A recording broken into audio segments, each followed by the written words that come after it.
awesome. Yeah, I saw a lot of people had some good luck Yeah. this weekend. I've been talking to Is it the warm weather or? I have a good friend, was appointed Oakland County Surrey Court. I've had enough jump in front of my car recently. I know you don't. You're the Oh, that's cool. Is that a youth hunt? Yeah. Good. I've seen a lot of pictures, a lot of success Yeah. on the youth hunt. Yes. Watch that cord. Or the bed stand. Yeah, we're You remember what we did? Well, oh, we so went and what? saw Snowden. It was so good. The movie about Edward Snowden. Oh, we went out on a boat actually. Sunday was nice. Nice. It ended up being nice weekend. It was. The movie was really, really good. Of course, nobody was there because nobody wants to hear the truth. But well, By the way, I need to talk to you sometime. yeah, they don't want to know. Proposition 3, the charter. best thing to stick our heads in the sand. The city? Well, that's exactly what this was basically all about. Oh, I thought you were laughing. What is so funny? Not me. No. Was it a typical Wednesday? It was a Wednesday today, wasn't it? I don't know. I don't even know what day it is yet. I was Well, you're gone. here. It must be Wednesday. I was gone all week last week, so you can imagine what Your kids? I went with my daughter and her husband and their 2 little girls to Disney World last week. Oh, wow.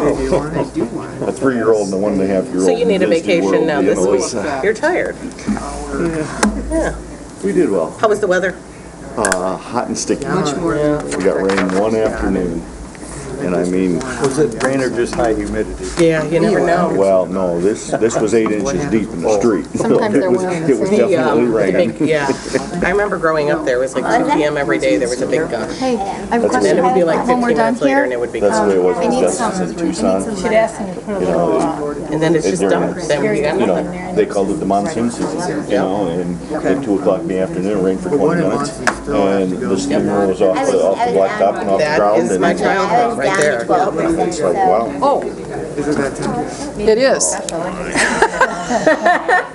I apologize, we're up here talking amongst ourselves. It Gone is, tonight, isn't it? it is 6 o'clock, Yeah, I didn't either. and if we could please all rise for the invocation.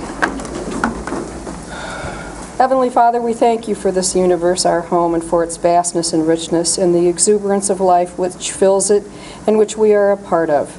We thank you for the winds, the many blessings that we have, the clouds which navigate, and for the constellations.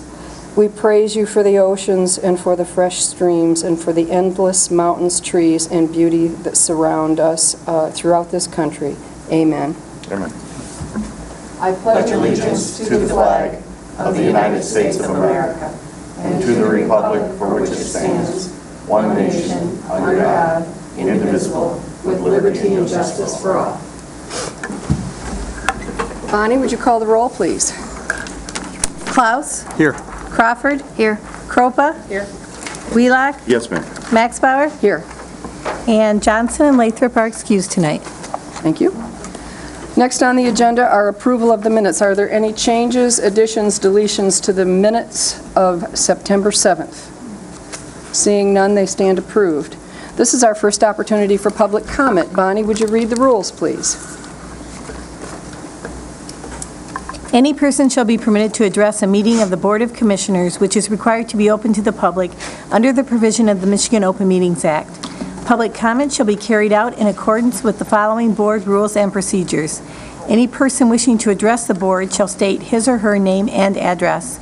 No person shall be allowed to speak more than once on the same matter, excluding time needed to answer commissioners' questions, if any.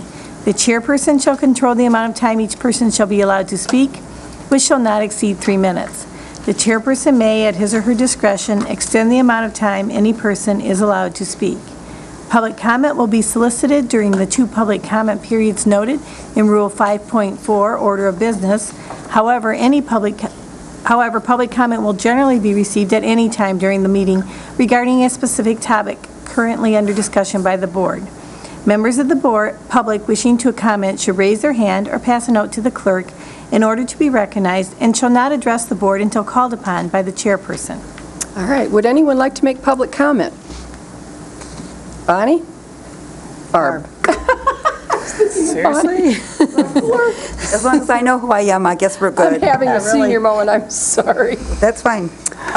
My name is Barb Willing, and I spent 33 days, 4 to 5 hours a day, circulating nominating petitions to get my name on the ballot as a non-politically affiliated person to run for Register of Deeds. I met more than 700 people, and several concerns were raised. The most being that many citizens didn't even know that this office existed. So I had to spend a lot of time explaining to them what the office did. I concluded that there is a lack of communication not only with citizens but with the county board. I do not believe that this department is being managed in a fiscally responsible manner.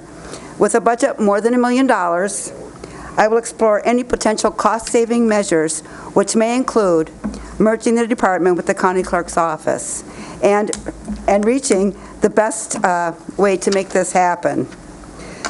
I want to be a full-time employee, exercising due diligence in serving the citizens, which includes managing this department in an efficient and fiscally responsible manner. The Register of Deeds office is in need of technology upgrades, and I believe it important to explore and find the best user-friendly systems to enhance our in-house and online presence. Thank you. If you have any questions, I'm willing to ask. Oh, vote November 8th. And there is one more thing. I'd like to invite all of you. Saturday night is the Constitutional Celebration. It's going to be held at the Park Place Dome.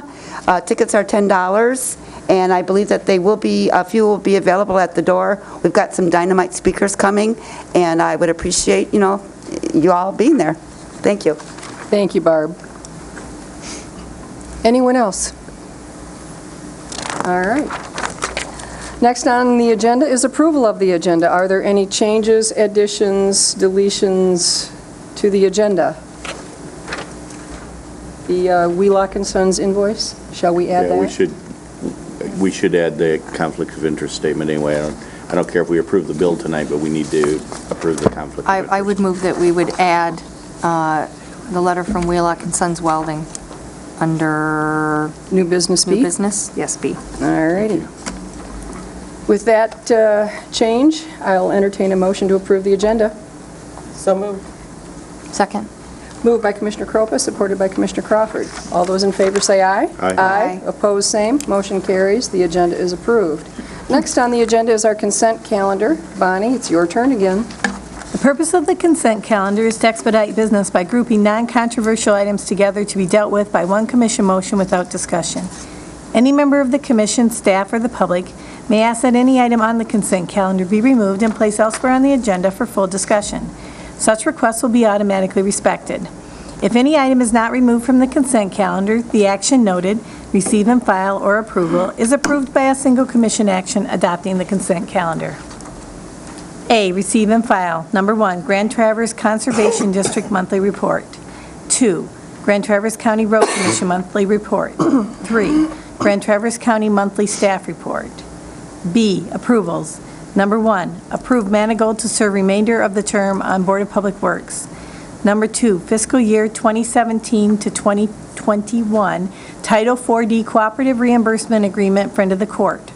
Number 3, fiscal year 2016 to 2017, Child Care Fund Budget, Circuit Court Family Division. Number 4, purchase of 2 environmental health vehicles. Number 5, August 2016 claims approval. Number 6, fiscal year 2016 budget amendments. Would any commissioner like any item removed from the consent calendar? Any member of the public? Staff? All right, I'll entertain a motion. Madam Chairman, I would move to approve the consent calendar. Support. Moved by Commissioner Wheelock, supported by Commissioner Kropa. Discussion? All those in favor say aye. Aye. Opposed, same. Motion carries. Next on the agenda is special order of business, the Sheriff's Department audit, and I will invite Mary Lanoy up to the podium. Good evening. I appreciate you giving us the opportunity to spend a few minutes and discuss the highlights of our report on the Sheriff's operations. It was jointly prepared by Jen DeHaan, Deputy County Administrator, and myself, Mary Lanoy. The report looks at the corrections, the patrol, the investigative, and the central records divisions, It also more specifically looks at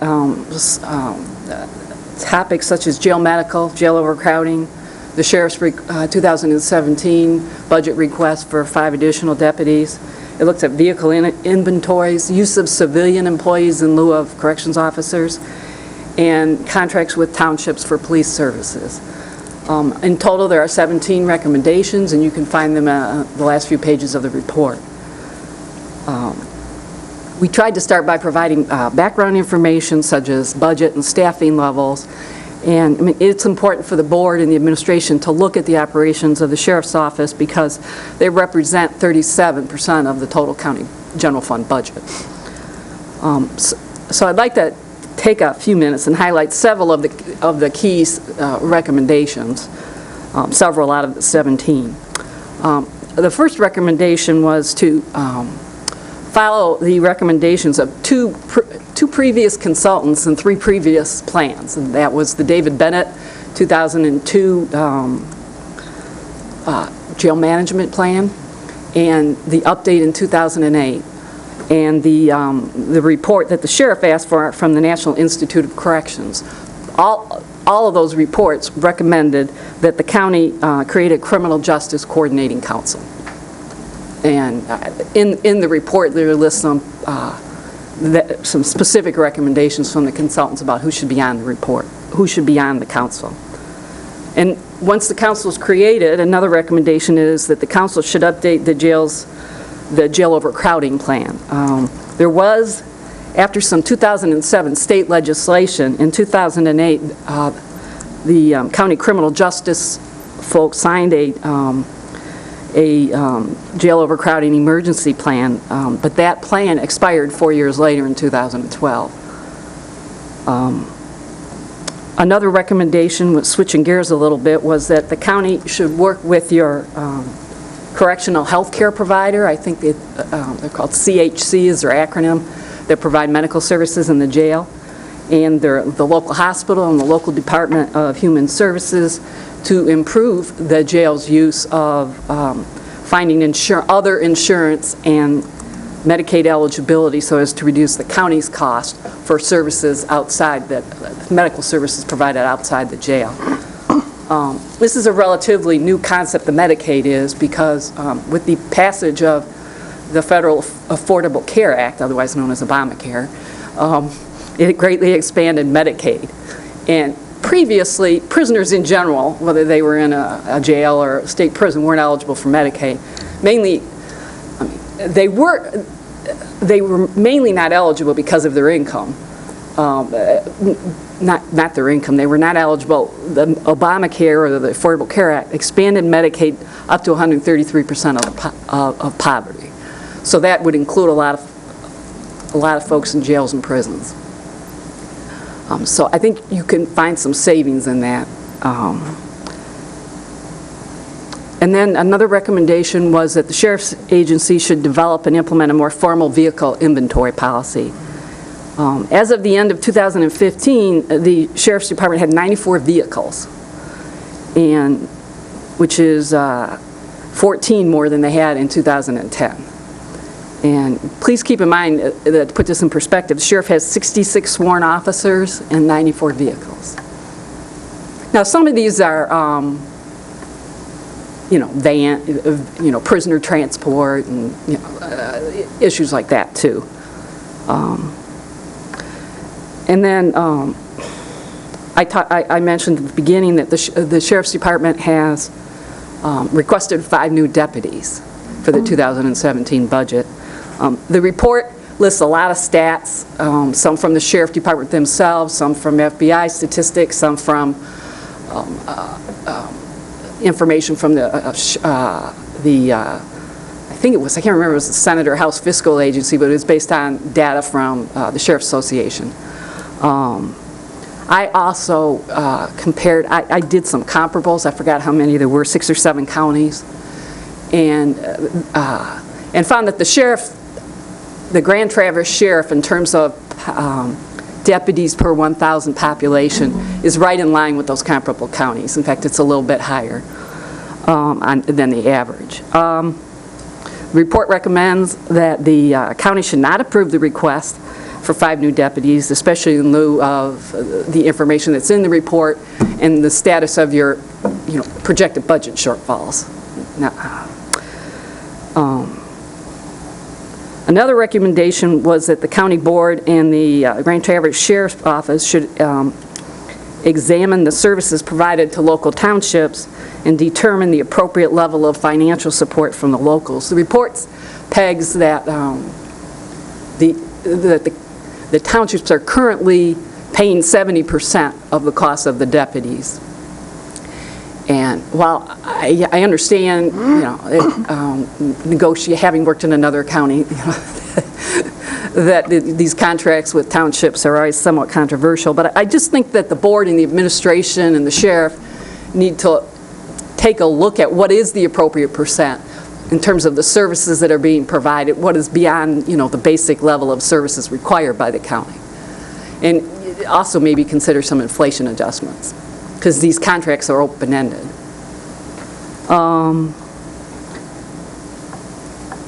And my last one I want is civilian employees the use of civilian employees or cadets in lieu of correctional officers providing routine or clerical services.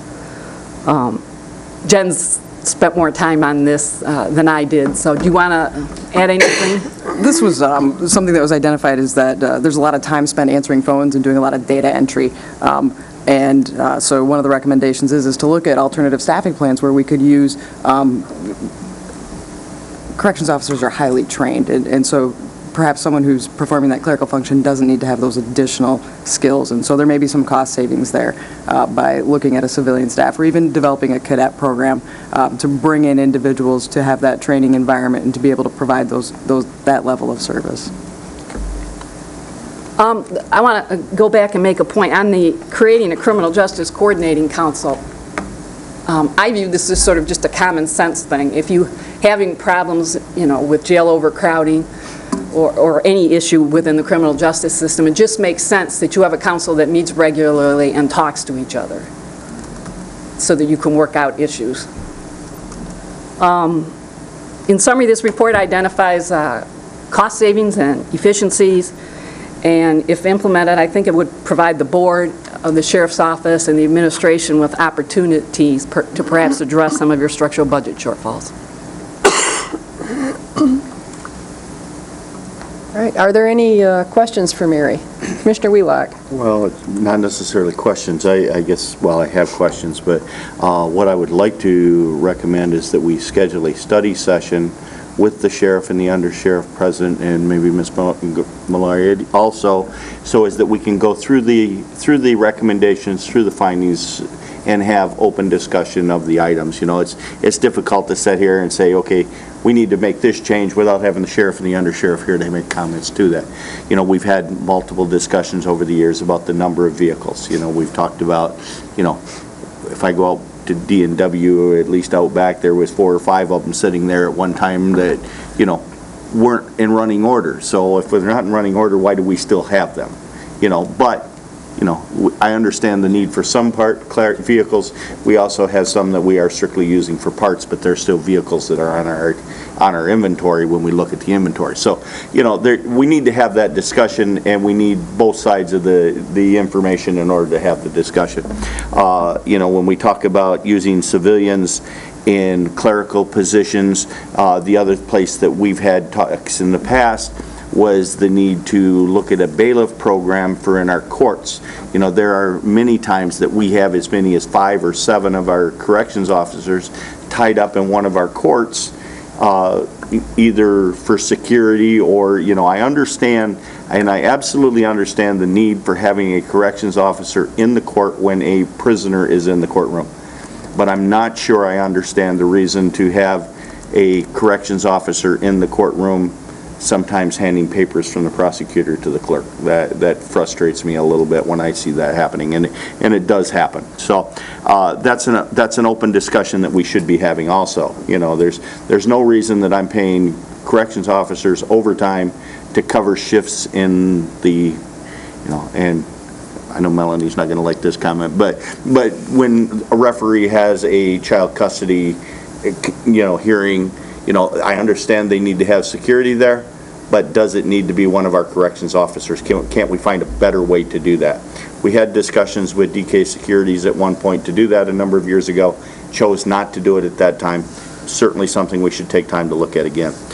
When we talk about our number of deputies per 1,000, we have to remember that we're a community of 90,000 people that on 4th of July weekend have 500,000. So we have to remember the seasonal population that we have also. So our number per 1,000 average is always going to have to be a little bit above where the normal is. Are we at the right number?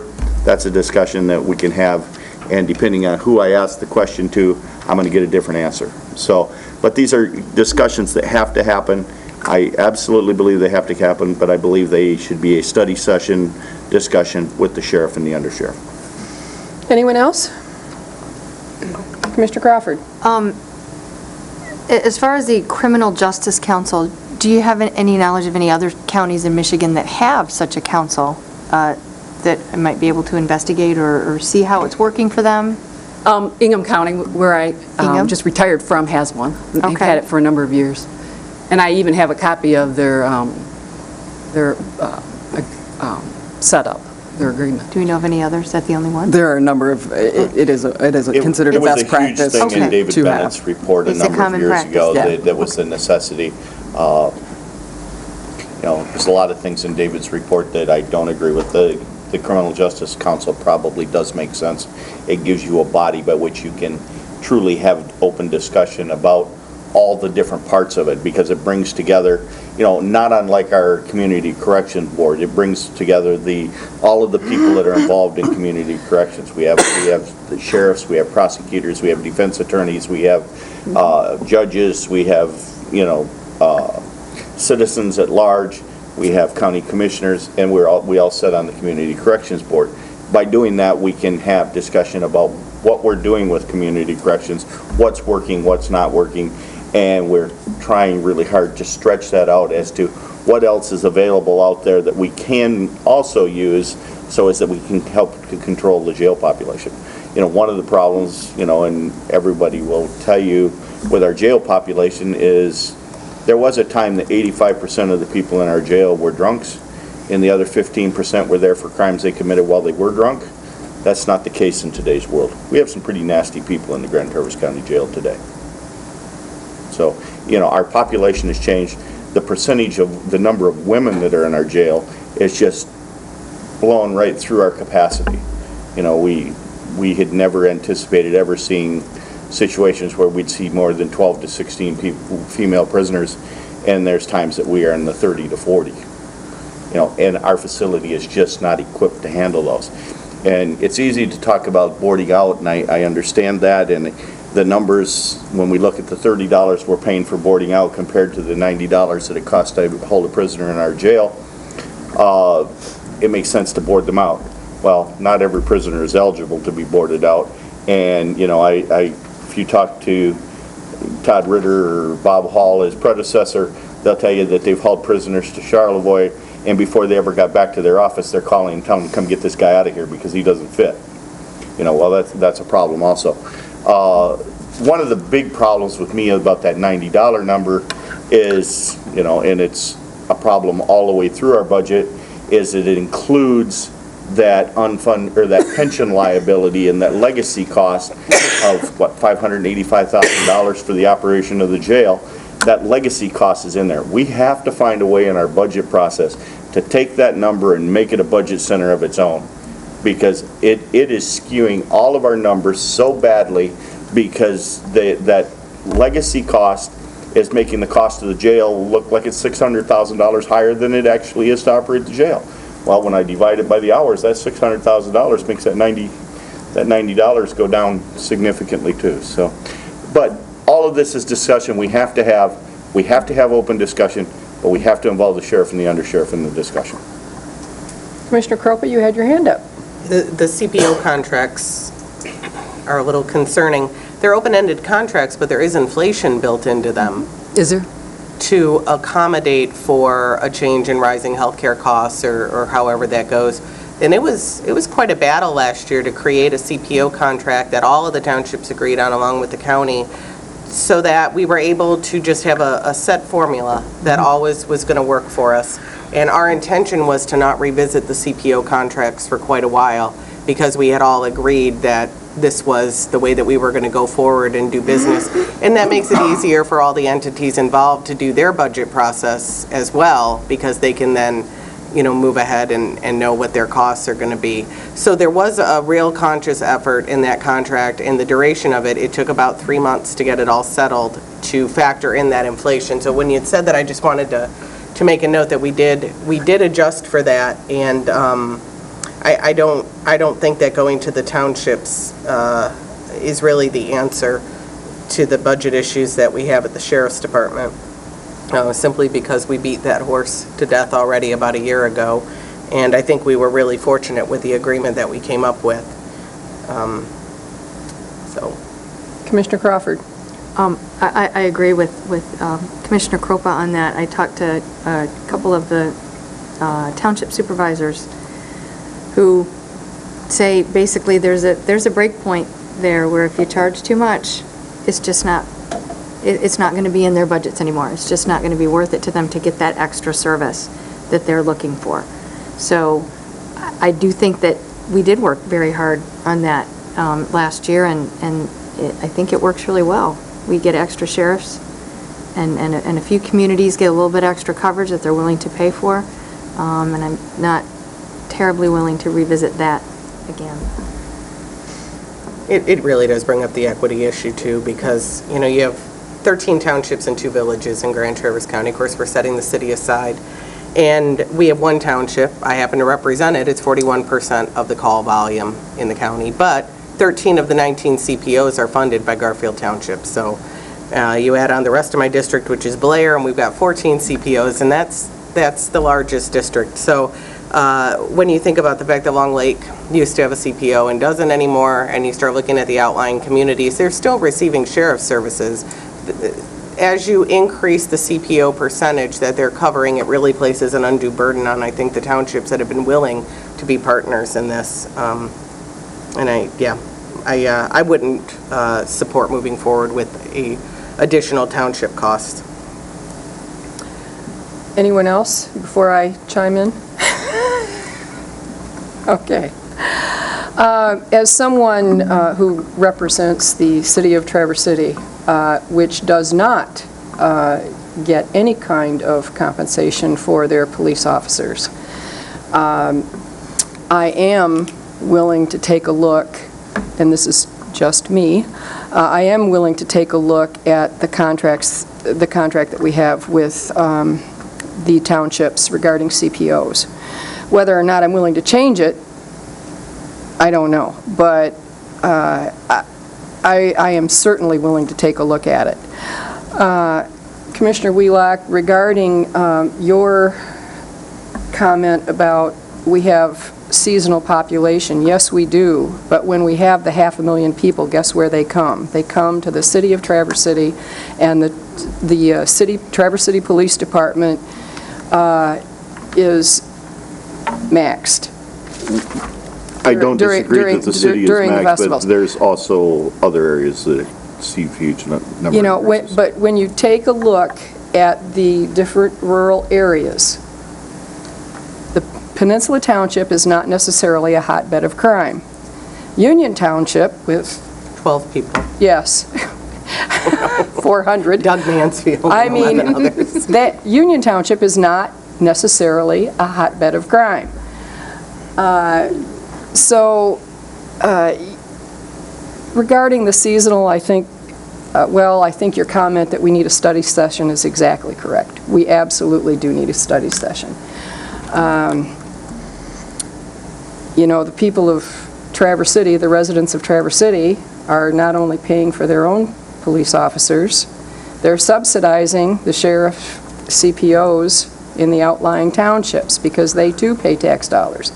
And I hear from city residents all the time, well, if you want to subsidize, if you're willing to subsidize CPOs with that 30%, where's my 30%?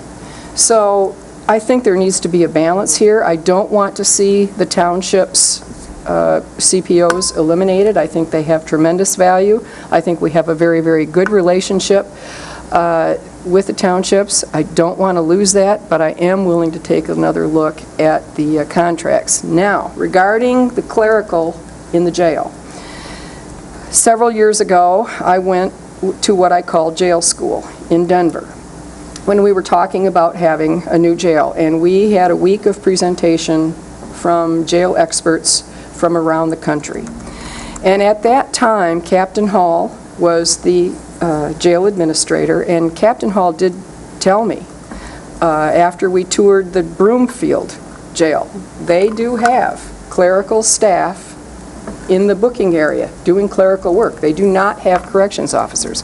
Captain Hall told me that he thought that was a very good idea. And so I asked other experts, the people that were there to instruct and educate us, if that was indeed a common practice. And it is a very common practice to have clerical staff doing clerical work, not corrections officers. And I absolutely think that we need to take a serious look at that and take advantage of some savings. I think there's an opportunity there. I also heard from a community while I was in Denver where they had one half-time FTE researching inmates as they came into the jail as to whether or not they were eligible for Medicaid. That was this person's sole responsibility. And it saved them an incredible amount of money. And I think there's a tremendous opportunity here as well. But Commissioner Wheelock, I think you're exactly right. We need a study session with the sheriff. We've done some great things, and Mary made reference to them in the report. The change we made to the collections, it's made a huge difference in the revenue that's coming in back into the jail. And it seemed like a simple little thing when we talked about it. Prior to that, we were sending all of the bills, if you will, that were due from prisoners to court recovery, and we were getting nearly nothing by the time we actually, in fact, got anything at all. And by hiring someone to do that or appointing someone to do that, we've made a huge difference in our collections. So there are a lot of things that we can do differently than what we're doing. The report shows some of that. Some of it I think we can actually, in fact, make happen. But it just needs to be a consensus of what works best for all of us as a group. Okay, are there any additional questions? Can I make a statement? Absolutely. I just want to thank Mary for helping with this report and working on it and making it come together. I think what it's done, and I'm flattered by the conversation, the dialogue that's happened here tonight, because I think some of the recommendations that Mary came up with deserve some real good discussion and thinking through to identify what can be implemented. So, in our spirit as staff, as we're trying to identify each and every opportunity for savings and for efficiency, I'm glad that this report has started that conversation here and continued it from in the past. So, thank you. Thank you very, very much, Mary, and we will be inviting you back for a study session.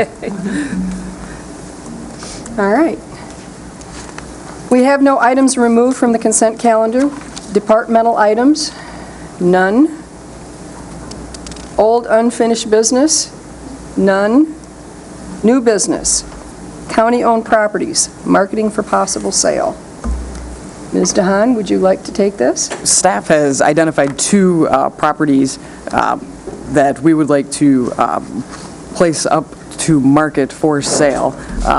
And those are two underutilized assets, and Jean Dorenzi is the true expert on these properties and why they were selected, as well as their history. So I will pitch to her if you have any questions.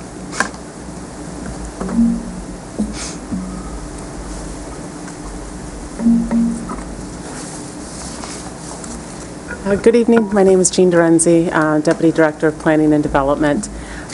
Before you are two properties out of 46 that staff has evaluated, and we gave you what we evaluated those on. Chris Forsyth did the deed restrictions to make sure if there are any deed restrictions. We also looked at grant dollars, if grant dollars were utilized for those properties, and if we did we have to pay those grant dollars back?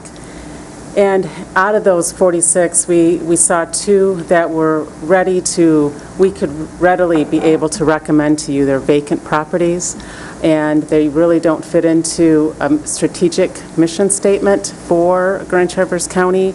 And after we do further due diligence, there'll probably be additional properties that come before you, but we need to do some more evaluation on each of those properties. The 2 properties that the staff feels that are recommended and ready to be marketed are one in Whitewater Townships that is 160 acres. It was purchased in 1977 for a landfill or a dump. And at this point, because of in 2016, we don't need that landfill. And we feel that it's ready to be put on the market and be put into a more productive use, one that brings cash value to the county and be able to get it back on the tax roll as well. The second property that we're recommending is on the corner of Keystone and Brimley. It's a 36-acre site. It was purchased in 1994 for a septic treatment plant and a materials recycling facility. And again, we're not going to be using it for those 2 operations. It was originally zoned industrial, and it was rezoned just recently for recreational. And staff is recommending that we go back to the township and ask for that to be rezoned to residential. That is a residential area. There's the soccer fields are next door, but all around there is residential, and it would bring a better marketability to the county and a better return for you as well. All right. If you agree to market these, we would go out for an RFP for a realtor to be able to market them for the county and hopefully get these back on the tax rolls for you. Is there a motion? Commissioner Kroupa. I'll make the motion to approve the resolution for county-owned properties marketing for possible sale. Support. Moved by Commissioner Kroupa, supported by Commissioner Klaus. Discussion? The Whitewater property was even here before I got here, so you know how. It is really old. It is really old. God. It's been here a long time. You know, there's been, over the years, as the solid waste plan has been revised back and forth, there's been discussions of building a landfill, then there was discussions about not building it, and then probably about 95, 96, the county board passed a resolution, maybe 2000, stating that they would not build a landfill on that piece of property. At that time, we made the motion to look for marketing that property. It never, in fact, happened, so obviously, if it's not property we need, we certainly can sell it. Much of the property that we're going to find, and Gene's alluded to it a little bit, like Twin Lakes Park is 175 acres. It's 5 separate pieces of property that were donated at 5 different times from multitudes of different groups of people for park purposes. You can't just say, okay, I'm going to market that piece of property. We're not talking about that, I Commissioner understand. Wheeler. I'm just saying, I want to be very clear, we're only talking about Whitewater and these 2 pieces of property I have no problem putting on the market. If we get into having discussions about some of the other properties that we own, obviously there's going to be more discussion, but I have no problem with the Whitewater property or the Keystone piece. Any additional discussion? Commissioner Klaus. I would just like to say that I support these 2 pieces of property going up for sale. And I did have time to go through the county's website and look at what the acreages are on all the properties. The county owns knocking on 1,700 acres of property. I don't think we ought to be in the real estate holding business, but it seems to be what we are. So this is a very good start. Thank you, Gene. Well, what I have to say, what surprised me about this 160 acres in Whitewater Township, it was purchased to be a dump in Grand Traverse County, and there's a lake on it. You got to ask a question. What kind of mind would put a landfill where there's a lake? I don't understand that at all. Nevertheless, I wholeheartedly support this, so I'm going to ask for a vote. All those in favor say aye. Aye. Opposed, same. Motion carries. And Chairman Max Bauer, Yes. if we can have authorization as well to authorize the chairman of the board or the county administrator to enter into a contract after we do the RFP for a realtor or a realtor firm. Would someone like to make that I motion? would move to contract for the realtor. I believe the other piece of that is we need to petition Garfield Township to rezone the parcel at Brimley, correct? Yes. So you wanted this two separate motions? No, that's fine. All right, I would move that we petition Garfield Township to rezone the Brimley Road, or Keystone Road property, and... You authorize the chair or the administrator to sign. Contract a realtor. Got that, Bonnie? Is there support? I'll support that. All right, I'll moved by support Commissioner whatever it Wheelock, supported by Commissioner Kropa. All those in favor say aye. Aye. Opposed, same. Motion carries. Next, we have... Chairman? Yes. Chairwoman? I have one quick question about this, and it doesn't matter regarding the vote, but I wanted to ask you. County Parks, for years, has been claiming these two properties as their own. We've had them in our master plan, in our planning hearings. You remember people putting sticky notes up around the room. But when I was, obviously there was some confusion as to what was County Parks and what wasn't. And as many probably don't know, County Parks is unusual because it owns and sells its own real estate, unlike other departments of the county. So there's obviously an issue there. But do you remember when Doug DeYoung came to our board last year, could have been the beginning of this year, our Parks Board, and we entered into contract as County Parks and Rec with Consumers Energy to cut down trees on the Whitewater property. Remember, it was scrub trees and things that were near the power lines, and there were Yes. issues. And we received profits for the Parks Department based on that contract. Yes, but we have done the research, and it is not parkland. Okay. So number one, we're going to take it off our master plan for this up and coming year. I believe our plan expires in 2017, so we'll be writing a new one. That would be the first thing to correct it. But my guess would be that there are potentially contracts sitting at the county and the Parks Department that may not accurately reflect the ownership of the property. Before we go to sell this property, for instance, we had the cell tower discussion at County Parks, which would have encompassed some of these properties. Had we entered into a 10, 20, 30-year lease with the cell tower company to rent out our towers and put them on these properties, which are not county parks, we could have some issues.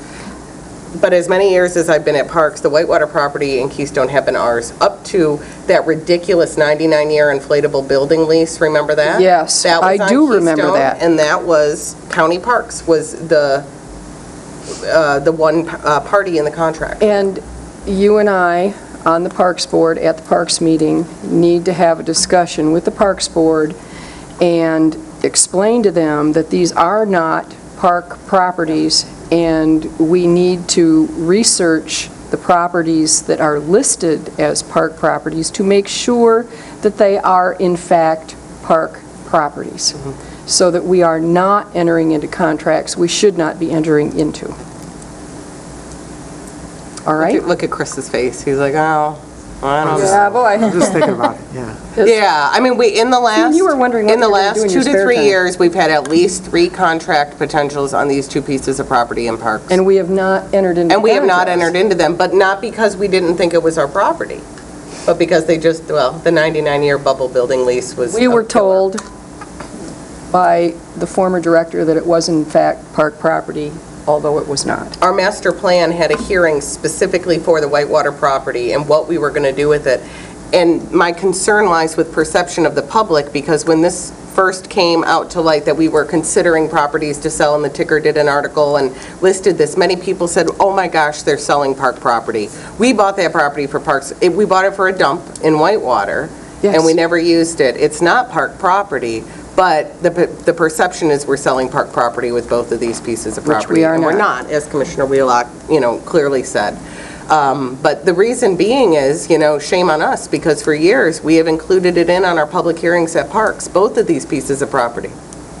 Ms. Chairwoman, you could always take this resolution to the Parks Commission, and just to be safe, you could have them pass a resolution saying that they support or that they authorize the sale of the property if there's really concern about ownership and does the park commission own it or not.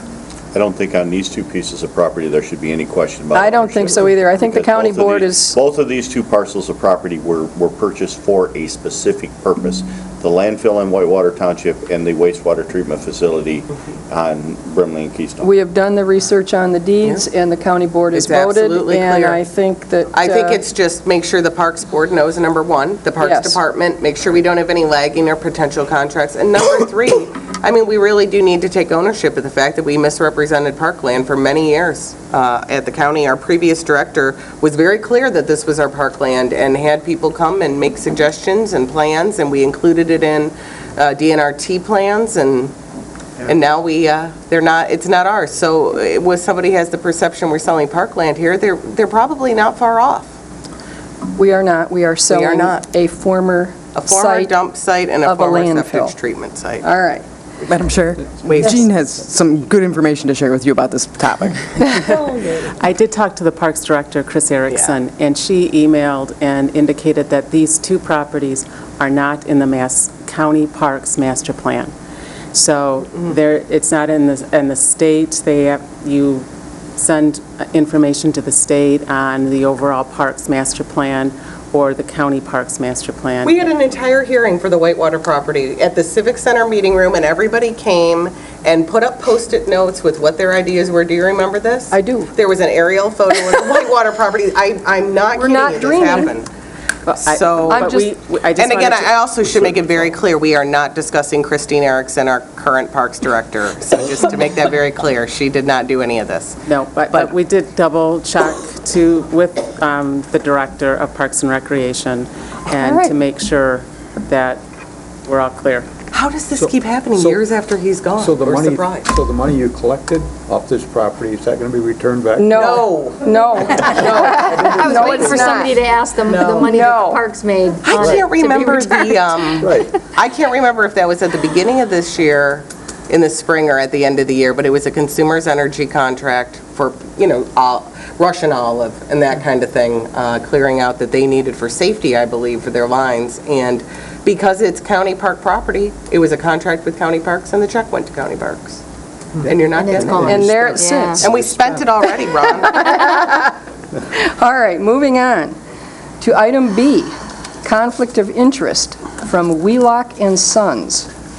Just, I think I explained it in the letter that I gave to commissioners yesterday morning. Paul from Facilities Department came to my shop, our shop, and said they had a loose support post on a piece of playground equipment at Twin Lakes.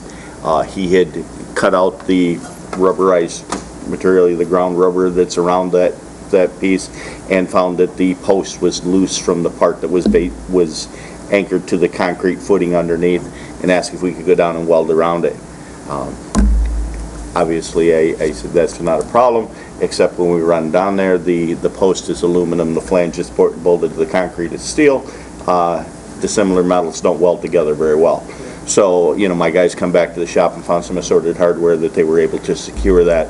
Paul was able to fill back in the ground rubber material so as that that playground equipment could be reopened and was safe for kids to use. So I obviously didn't have 8 days to give you notice for this. So this is just a statement that there is a conflict of interest, and Chris can tell you, according to the law, I have to give you 7 days notice if I'm going to do a job for the county, no matter what it is. I also included a copy of the invoice for it. I sent two guys down there, they had an hour and a half, and I billed you $150 for it. So I would ask that Commissioner you Klaus? approve that. Just my only question is, would you have thought that our facilities people should have been able to take care of this after seeing what it is, to be able to bolt it, brace it up? I personally wasn't there, so I can't tell you what the appearance of the piece was. Right. I do trust seeing how my little brother went to fix it. I'm pretty sure that he knew what he was looking at when he got there. Well, We don't argue that. I'm sure he was, but it concerns me that we might have facilities people that just Well, don't. I don't know anyone would known what they had to do until, in fact, they cut out the rubber so as that they could actually see why this post was all flopping around. That is correct, and that is what facilities management staff has stated, is that they weren't able to identify the two different metals until that happened. Well, and when one of them is powder coated black and the other piece is powder coated black, it's pretty hard to tell what one metal from the other unless you are really well versed on what material you're looking at. Until you try to put an arc to it. Tell you tight arc, it doesn't weld. All right, I have a question for our civil counsel. Can we approve this invoice tonight? Yes. All right, is there a motion? I'll make the motion. Support. Moved by Commissioner Kroppa, supported by Commissioner Klaus, who just edged you out, Commissioner Crawford. Fine. Discussion? All those in favor say aye. Aye. I'm sorry, roll call. Please. Oh, I have Roll to call. abstain. We're spending money. Yeah, and we have an abstention. that's right. Crawford, Yes. Croppa, Yes. Wheelock, Abstain. Klaus, Yes. Max Bauer. Yes. Motion Madam Chairman, a carries. point of order, I believe this, according to our board rules, requires a two-thirds vote. And with two commissioners absent tonight, I don't believe that we can approve this. Let me take a look at that. I think I've been through this once before. Because of the conflict of interest.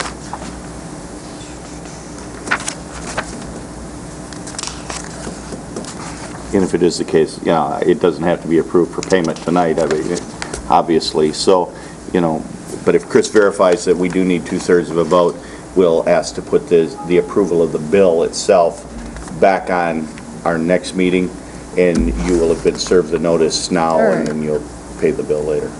It doesn't say how many it takes.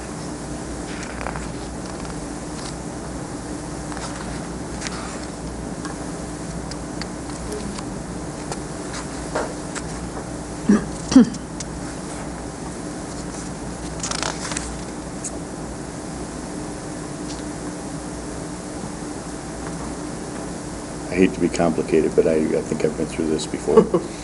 Oh, here. I know you've been through this before.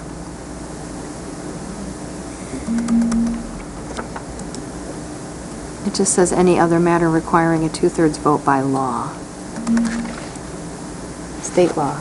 Chris, rather than have you yeah. sit here and You know, dig for the next I- 15 minutes. yeah. Can I just move on? And Can then we, if can we just, bring it we'll just back, move the we will? approval of the payment to Yeah. our next meeting. All right. And we will just accept the conflict of Yes. interest statement All for this right. evening, put the bill on our next month, or our next Oh, meeting, it if that's requires acceptable. three-fourths. Sorry. Requires what? It says measures requiring three-fourths vote of members seated and serving is a contract between the county and county employees or officials. So three-quarters, that we don't have three-quarters here with only All right, four of us. so we will be bringing it back. Actually Yes. requires six. All righty. This brings us to our second opportunity for public comment. Don't stampede to the podium. All righty. Seeing none. Commissioner reports. Commissioner Crawford? I have a couple things. The Acme Fall Festival is this Saturday at Flint Fields off of M72.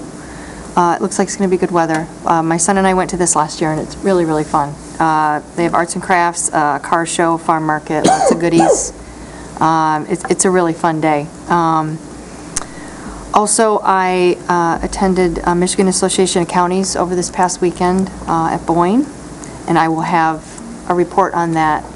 I couldn't get in the packet because I hadn't gone yet, so I'll have a report on that for the next meeting.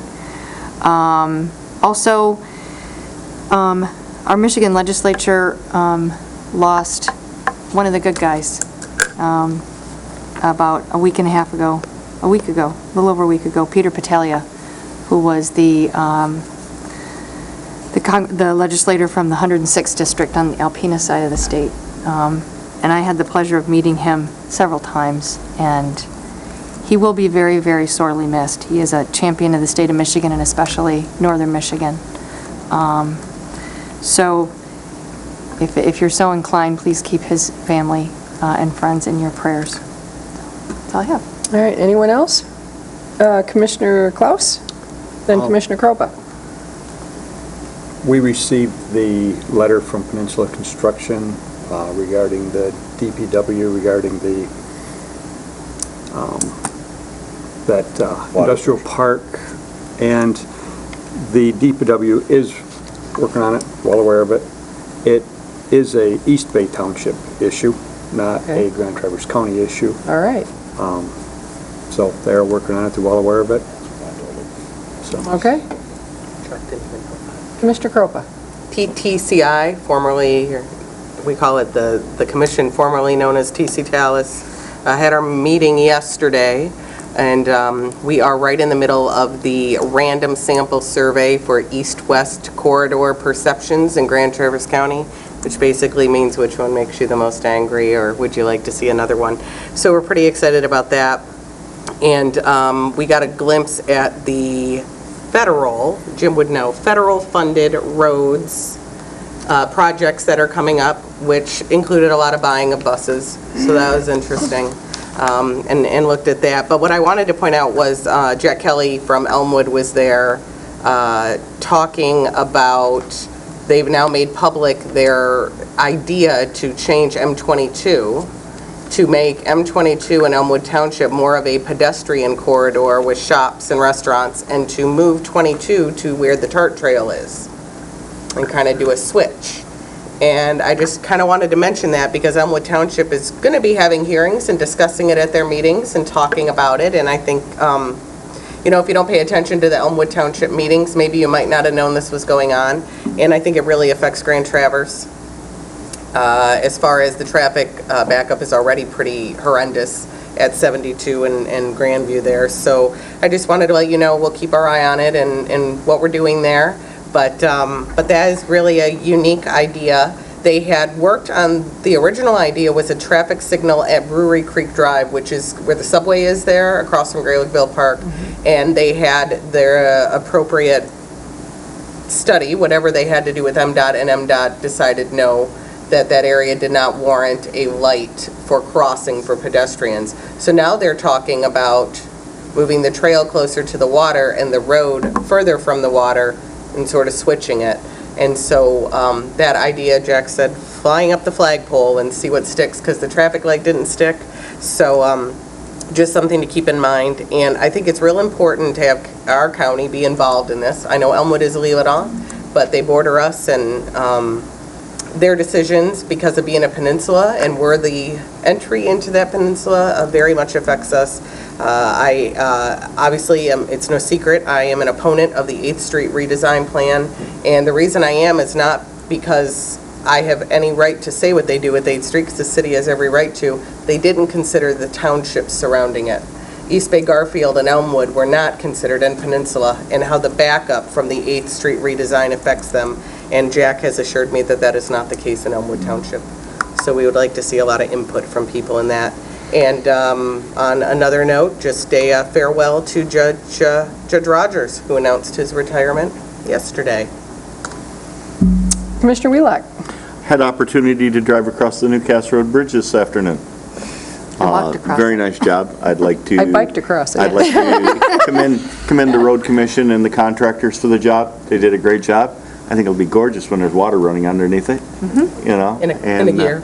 In a year, Well, but that's a little hard to explain to people, but, you know, that they drive across the Newcastle Road Bridge and then they get to the stoplight to wait for the traffic to clear from the other direction. they go so on a they one-lane bridge. can go across the one lane, it's the one lane of asphalt that goes over top of the earthen dam, and this is not a bridge. It's not a And bridge. I've contended that for many, many years. The Cass Road Bridge, as it's called, is not a bridge. It's a one road lane of on a dam. asphalt rolling lane over top of an earthen dam. You know, so it will be a very nice asset to our community. I think they did a great job. I'm sure Jack Robbins was pretty excited to drive his tractor across to be. His family going said across. that he has been up since 3:30 this morning, getting that tractor ready to drive it across that It was bridge. parked at his yard, pretty well polished when It I went looked by lovely this this afternoon. morning. Well, It Jack's did. son works for Elmer's, if I remember right. So there was sort of a family tie-in beyond his legacy. The tractor looked beautiful, and it had flags on it, American flags, But and I just away you want to went. commend the road commission and all the contractors that are involved. and thank all the community that was patient as we went through this project, because They'll it was have to be complicated patient for all of next us. We're going to have another period of patience required at the time the dam is taken out and the road gets reclosed again. Well, I spoke very briefly, and I'm sure people were thankful for that it was brief, but I commented on the partnerships, and I really think that the Grand Traverse Band, the implementation team, Rotary Charities, the Road Commission, the Grand Traverse County Board, I think it was a team effort. So with that, are there any notices? Seeing none, we do not have a closed session. We are adjourned. I thank you all. Robbins is That's his son, right?